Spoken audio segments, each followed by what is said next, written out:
नमस्कार दोस्तों, GNS news में आपका स्वागत है। हर उपयोगी जानकारी और काम की खबर से अपडेट रहने के लिए अभी सब्सक्राइब करें हमारे चैनल को और साथ में बेल आइकन भी प्रेस कर ले और वीडियो को ज्यादा से ज्यादा दोस्तों में शेयर करें। तो चलिए बढ़ते हैं खबरों की ओर। जी हां, आपको बता दें, तेलंगाना में कांग्रेस ने चुनावी कैंपेन की शुरुआत कर दी है। रविवार को कांग्रेस नेता राहुल गांधी ने खम्मा में जनसभा को संबोधित किया है और राज्य की केसीआर सरकार पर हमला बोला है। राहुल ने तेलंगाना की जनता से वादे किए हैं और सरकार बनने पर 4,000 रुपये प्रति महीना पेंशन देने की घोषणा की है। तेलंगाना में कांग्रेस की गारंटी को चौथा नाम दिया गया है। राहुल गांधी ने कहा कि तेलंगाना में कांग्रेस की सरकार बनी तो बुजुर्गों, विधवा महिलाओं, दिव्यांगों, वरिष्ठ श्रमिकों, हथकरघा श्रमिकों, एड्स पीड़ितों, पाइलेरिया और डायलिसिस मरीजों के लिए 4,000 रुपये पेंशन दी जाएगी। यहाँ आदिवासियों को पोड़ू जमीन दी जाएगी। महाराष्ट्र में बड़े सियासी उलटफेर के बाद मंत्रिमंडल और बीजेपी के संगठन में फेरबदल की अटकलें हैं। ऐसी संभावना है कि पीएम नरेंद्र मोदी के मंत्रिमंडल में सहयोगी दलों को प्रतिनिधित्व मिल सकता है। इनमें प्रफुल्ल पटेल से लेकर चिराग पासवान के नाम की चर्चा है। इससे भी ज्यादा अपडेट यह है कि केंद्र सरकार में बदलाव के साथ बीजेपी के संगठन में फेरबदल हो सकता है। 3 राष्ट्र महामंत्रियों के ऐलान के साथ 5 राज्यों के अध्यक्ष बदल सकते हैं। सुप्रीम कोर्ट ने सोमवार को दिल्ली की अरविंद केजरीवाल सरकार को फटकार लगाते हुए विज्ञापन खर्च का ब्यौरा मांग लिया है। दिल्ली सरकार ने regional rapid transit system project के लिए फंड देने में खुद को असमर्थ बताता था। इस पर सुप्रीम कोर्ट ने पिछले 3 वित्त वर्ष में विज्ञापन पर हुए खर्चा का ब्यौरा मांग लिया है। चुनावी साल में कांग्रेस अंतर कला पर लगाम लगाने के लिए एक्टिव मोड में है। छत्तीसगढ़ के बाद पार्टी नेतृत्व की नजर अब राजस्थान पर है। राजस्थान में अशोक गहलोत और सचिन पायलट की भी जारी स्थिति समाप्त कराने के लिए कांग्रेस ने आज हाई लेवल मीटिंग बुलाई है। राहुल गांधी की मौजूदगी में होने जा रही बैठक में अशोक गहलोत और सचिन पायलट के साथ ही राजस्थान कांग्रेस के अध्यक्ष गोविंद सिंह डोटासरा को भी बुलाया गया है। सबकी नजर सुलह के संभावित फार्मूले पर है। दिल्ली मेट्रो के हुड्डा सिटी सेंटर स्टेशन का नाम बदलने जा रहा है। इसका नाम अब गुरुग्राम सिटी सेंटर रखने का निर्णय लिया गया है।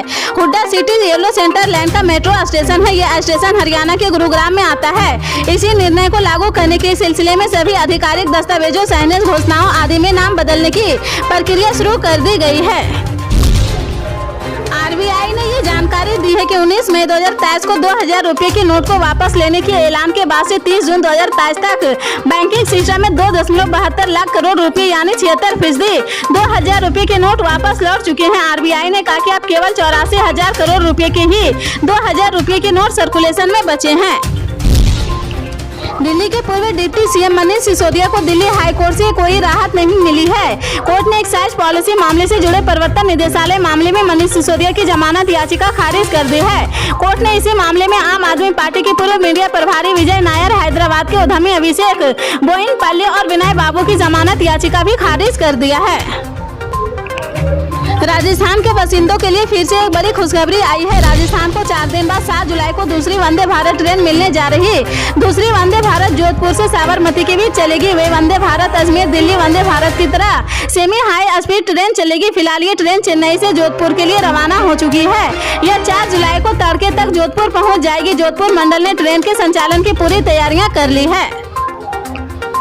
राजस्थान के टोंक जिले के पीपुल थाना इलाके के डोडवाड़ी में हुए शंकर हत्याकांड मामले की जांच अब सीबीआई सीडी करेगी। मुख्यमंत्री के आदेश पर इस केस की जांच के लिए एसआईटी का गठन किया गया है। इस केस में आरएलपी के नौगराव सांसद हनुमान बेनीवाल के एंट्री के बाद 14 लोगों के खिलाफ हत्या का नामजद मामला दर्ज किया गया है। सीआईडी सीबी ने केस को जाँच शुरू कर दी है। एसआईटी घटना के सभी पहलुओं की जाँच कर रिपोर्ट राज्य सरकार और पुलिस मुख्यालय को सौंपेगी। दिल्ली उच्च न्यायालय ने आबकारी नीति से जुड़े कथित घोटाले से संबंधित धन शोधन के मामले में गिरफ्तार आम आदमी पार्टी के नेता मनीष सिसोदिया की जमानत याचिका सोमवार को खारिज कर दी है। दिल्ली सरकार ने 17 नवंबर 2021 को नीति लागू की थी, लेकिन भ्रष्टाचार के आरोपों के बीच सितंबर 2022 के अंत में इसे वापस लिया गया है। दिल्ली हाईकोर्ट ने ईडी ने मनीष सिसोदिया की जमानत देने का विरोध करते हुए कहा था कि मनीष सिसोदिया के पास 18 से ज्यादा मंत्रालय थे। वह बहुत प्रभावशाली व्यक्ति थे। अगर उन्हें जमानत दी जाती तो वह जाँच को प्रभावित कर सकते थे। हाईकोर्ट ने ईडी की इस दलील को स्वीकार करते हुए मनीष सिसोदिया की जमानत याचिका खारिज कर दी। मुख्यमंत्री भूपेश बघेल के निर्देश पर बड़ी संख्या में शासकीय नौकरियों में युवाओं की भर्ती की जा रही है। इस कड़ी में राज्य सरकार के महिला एवं बाल विकास विभाग की ओर से पर्यवेक्षक के 440 रिक्त पदों पर भर्ती हेतु आवेदन आमंत्रित किए गए हैं। इन रिक्त पदों पर नियुक्ति छत्तीसगढ़ व्यावसायिक परीक्षा मंडल रायपुर की ओर से आयोजित प्रतियोगी परीक्षा के माध्यम से की जाएगी।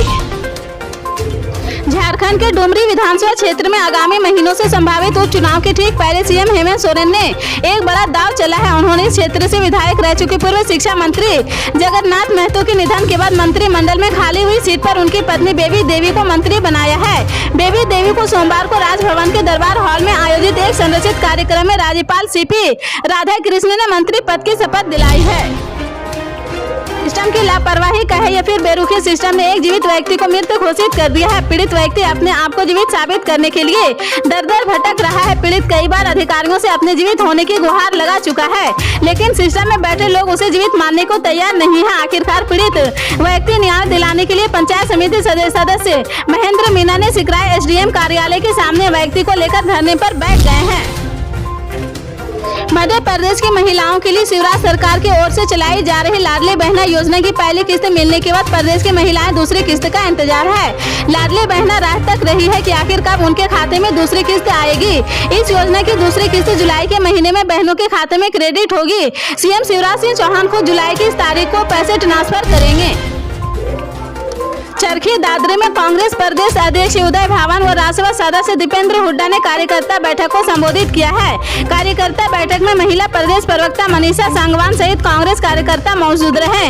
दीपेंद्र हुड्डा ने भिवानी में 9 जुलाई को होने वाले विपक्ष आपके समक्ष कार्यक्रम से ज्यादा संख्या में पहुँचने का कार्यकर्ता से आह्वान किया है। दीपेंद्र हुड्डा ने संबोधित करते हुए कहा कि भाजपा सरकार से आज हर वर्ग दुखी है और हरियाणा प्रदेश की जनता बदलाव चाहती है। दीपेंद्र हुड्डा ने कहा कि कांग्रेस पार्टी प्रदेश की सभी 90 विधानसभा सीटों पर मजबूती के साथ चुनाव लड़ेगी और भारी बहुमत के साथ जीत दर्ज करेगी। दीपेंद्र हुड्डा ने कहा कि भाजपा जजपा सरकार ने हरियाणा को बेरोजगारी में नंबर 1 बना दिया है।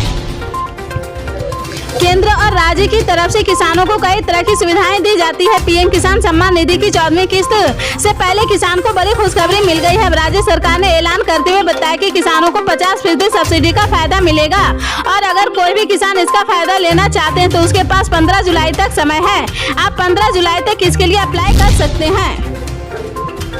मानसून रविवार को देश में पहुंच गया है। ये आमतौर पर 8 जुलाई तक पूरे देश को कवर करेगा, लेकिन इस बार 6 दिन पहले ही देश के सभी हिस्सों में पहुंच गया है। आईएमडी के मुताबिक इस दौरान उत्तर पश्चिमी भारत में सामान्य से 45% ज्यादा तो दक्षिण भारत में 46% कम बारिश हुई है।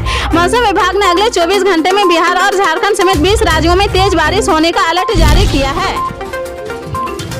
बीते अनियमितताओं के मामले में केंद्र सरकार कोई बड़ी कार्रवाई करने से नहीं चूक रही। केंद्रीय अर्धसैनिक बलों में शामिल सशस्त्र सीमा बल एसएसबी के एक डीआईजी को वित्त अनियमितताओं के चलते बर्खास्त कर दिया है। TN Namgyal IPS frontier headquarter SSB Lucknow के डीआईजी रजनीश लांबा को केंद्र सरकार की तरफ से बर्खास्त करने के आदेश जारी किए हैं।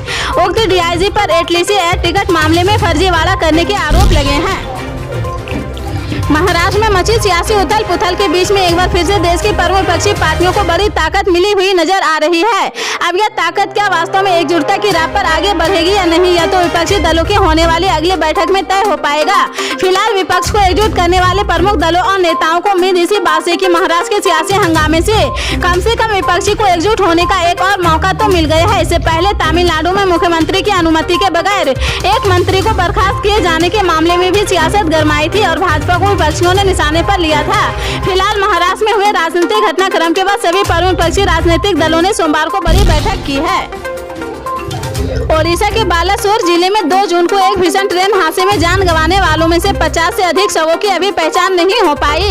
यह लाश भुवनेश्वर के एम्स में रखे गए हैं। वहीं भुवनेश्वर नगर निगम के सत्यनगर स्थित शमशान में 2 पीड़ितों के अवशेषों का अंतिम संस्कार कर दिया गया है।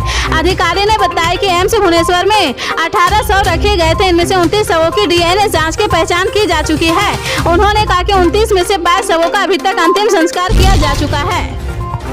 अयोध्या में राम मंदिर और जम्मू कश्मीर से अनुच्छेद 370 को खत्म करने के बाद केंद्र की भाजपा सरकार अब अपने तीसरे सबसे अहम एजेंडे समान नागरिक संहिता पर तेजी से आगे बढ़ रही। लोकसभा चुनाव 2024 से पहले पूरी सियासत इसी यूनिफॉर्म सिविल कोड के इर्द गिर्द नजर आएगी, इसलिए केंद्र सरकार भी इस दिशा में तेजी से काम करते हुए दिखाई दे रही है।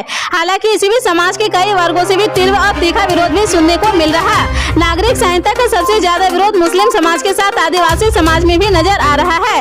आदिवासी समाज भी केंद्र सरकार की इस कोशिश के विरोध में आवाज बुलंद कर रहा। साथ ही जमीन से जुड़े छोटा नागपुर टेंसी एक्ट और हंताल परगना टेंसी एक्ट पर भी इसका असर देखने को मिल रहा है। यूक्रेन ने सोमवार को कहा कि उसकी सेना ने पिछले हफ्ते रूसी सेना से 37 वर्ग किलोमीटर जमीन वापस अपने कब्जे में ले ली है।